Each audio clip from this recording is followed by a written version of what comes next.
Science knows no boundaries.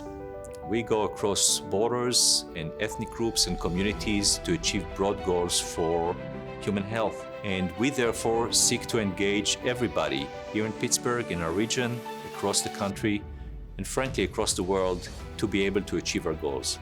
For the Magee Prize, we really wanted to focus on the most exciting, innovative, and out-of-the-box disruptive thoughts that can change the field of reproductive sciences, early human development, and women's health. A primary intent with our Magee Summit Prize is to reach out to communities anywhere in the world where relevant research that pertains to women's health takes place and may potentially lead to international collaborations that can truly advance the field.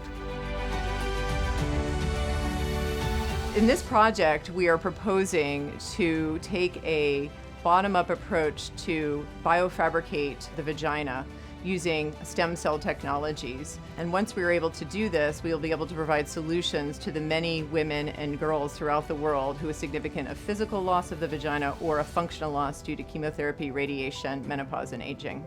I've been developing tissue engineering constructs for supporting prolapsed vagina, and I knew this was an important area of research. I think it's also important because women without a vagina or who've lost much of it through life-saving surgery, it'll give them back their lives. The reason that we have an opportunity to push this forward in an accelerated way is because we have new technologies today that allow us to study tissues more rapidly and develop technologies more rapidly than we ever could do before.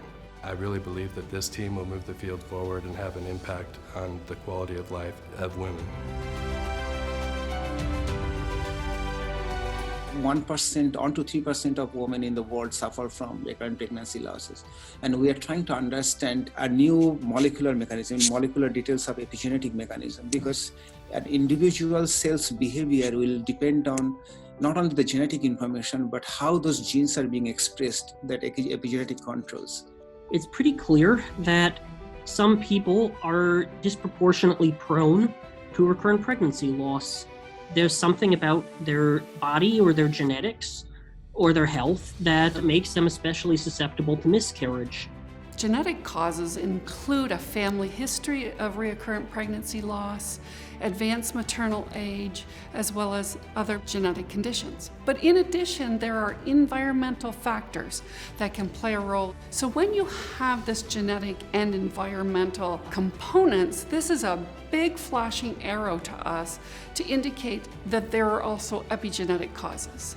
So it's really important to investigate the epigenetic contributions to recurrent pregnancy loss. We'll simply gain the basic understanding we need to move in the direction of being able to predict whether a pregnancy is in trouble and potentially provide pharmacological intervention or the like.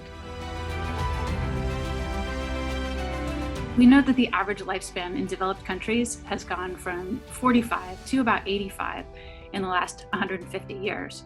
But by contrast, the lifespan of the ovary has remained unchanged. So why is it that the ovary has a different clock than other organs?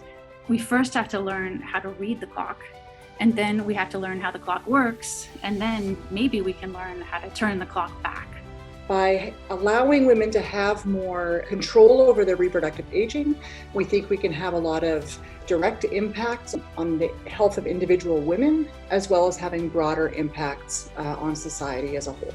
If we could prolong the functional lifespan of the ovary, then we could not only extend the window of fertility, and this would be important for the approximately 5% of women who undergo early menopause, but delaying menopause may have overall benefits for women's health. We know that, for example, when the people hit menopause, the risk of cardiovascular diseases, the risk of mental health diseases go up to the sky. If we are able to detect how to make it better and improve the quality of the people, that is what we need. Really what we're trying to do here is to break down the entire reproductive system into its cellular and tissue level components and almost build it back up by changing some pieces of the puzzle, so to speak. And we believe that if we change the right pieces in the right way, that we might be able to get the whole reproductive system to age well. We seek to choose the best project that not only does the best research now, but also initiates interactions and collaborations across the world that will truly impact the world of reproductive sciences and women's health for many years to come.